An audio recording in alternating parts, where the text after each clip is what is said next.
Con el patrocinio de Instituto Oficial de Beneficencia Pública y Asistencia Social del Estado Táchira, Lotería del Táchira.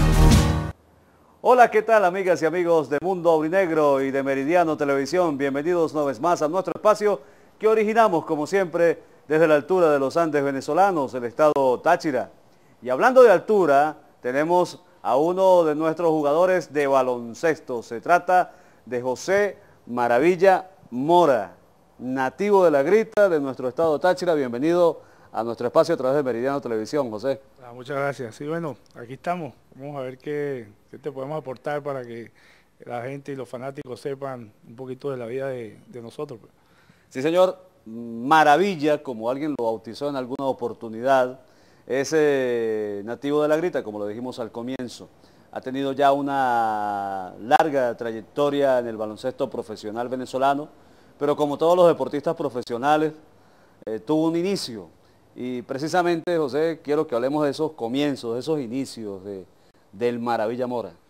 Bueno, sí, esa es una anécdota un poco particular, ¿no? Eso del Maravilla viene de mi hermano. Le decían, mi hermano fue el que empezó con ese apodo, ese sobrenombre. Y después poco a poco, cuando fui yo creciendo, empecé a incursionar en el básquet, jugaba béisbol, jugaba otras cosas, pues me fueron diciendo a mí de esa manera también, pues. Entonces, mira, de Maravilla pequeño, qué tal, que no sé qué. Y bueno, de ahí empezó a salir. Después que empecé a jugar básquetbol, que me destaqué, que fue el deporte por el que más me incliné, y empecé a viajar para los nacionales, para las selecciones Táchira, hasta que llegué a las selecciones nacional en categorías menores, pues como que se quedó el apodo. Y bueno, pero en realidad las raíces vienen de mi hermano. Mi hermano empezó con ese, le decían a él, y después empecé yo, y bueno, lo di a conocer un poquito más, pues. Bien, José, pero hay un detalle bastante interesante, y es que, como en el caso tuyo, y lo hemos conversado con muchos deportistas, dicen, mira, yo practicaba béisbol, practicaba fútbol, hacía tal, hacía lo otro, pero llegó el momento de la decisión. Y muchas veces en el momento de esa decisión, aparte de lo que piensa el deportista, por supuesto, está la ayuda de un entrenador, de un técnico, que termina también por convencer al muchacho de que tiene ciertas características o sus características lo favorecen para la práctica de determinado deporte, en este caso del baloncesto. Sí, claro, en La Grita tuvimos un buen entrenador, Freddy Gutiérrez. Siempre fuimos equipos fuertes cuando, por lo menos, no sé, mis categorías y las de otras categorías mayores que yo. No sé ahorita cómo estará eso, pero siempre tuvimos un buen entrenador, tuvimos buenos jugadores, y por ahí empecé, fueron mis raíces.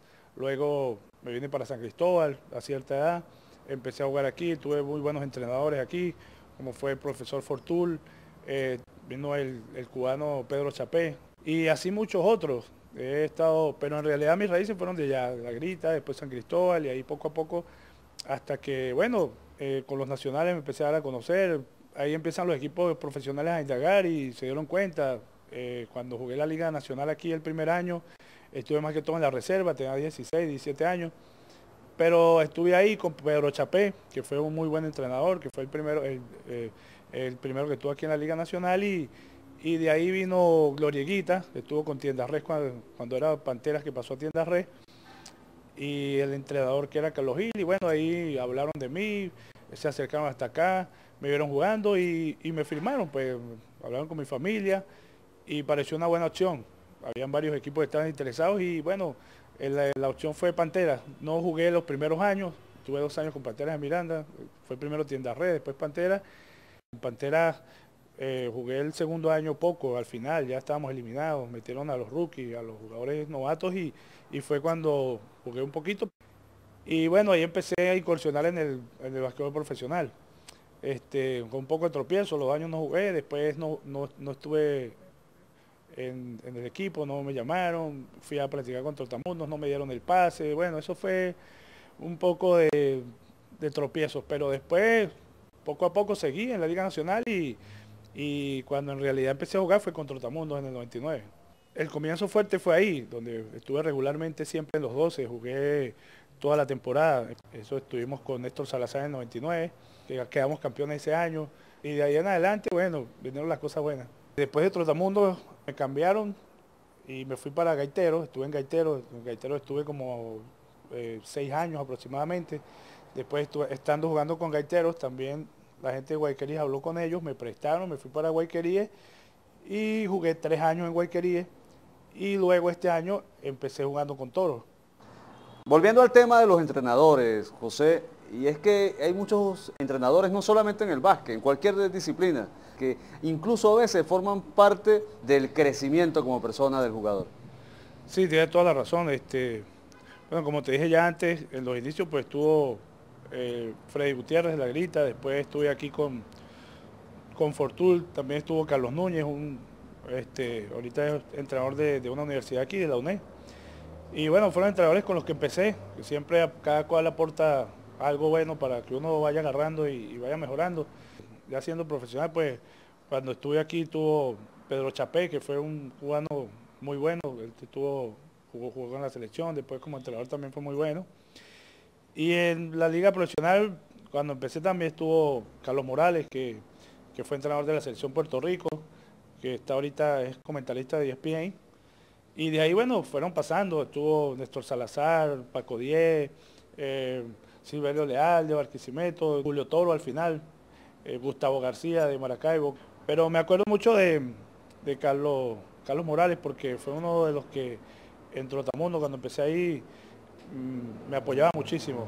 O sea, sentía que tenía mucho que dar y que tenía buenas condiciones, que iba a aportar bastante para los equipos y fue una de las personas que me fue abriendo el camino de agarrar confianza y de tener mucha motivación para empezar bien en el profesional cuando eso.